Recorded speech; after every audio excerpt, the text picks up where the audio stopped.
सगळ्यांना शाळा असतात, तशी फुलांनाही शाळा असते. मला फुलांच्या शाळेबद्दल दोन शब्द तुम्हाला सांगायचे आहेत. एक कविता मी तुम्हाला म्हणून दाखवतो. बागेत भरते फुलांची शाळा, केळीच्या पानाचा हिरवा हिरवा फळा. माळीमामा मास्तर येतात सकाळी, चाफ्याने दिली मोगऱ्याला टाळी.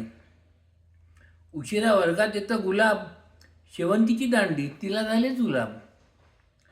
मोगऱ्याच्या वासाने खुश झाली मुलं, लिपस्टिक लावून आली पारिजातकाची फुलं. जास्वंद आले ते बसले गणपतीवर, तेव्हा फक्त रुसलं बिनवासाचं तगर. मास्तरांची लाडकी फक्त साधी तुळस, बेलपत्रीची पिंडीवरती झाला कळस. सगळ्यांनी आणली पाण्याची बाटली, तेव्हा नंतर शाळा सुटली. माळी मास्तरांनी सगळ्यांना केली पासाची करणी, तेव्हा सगळी फुलं चढली देवाच्या चरणी.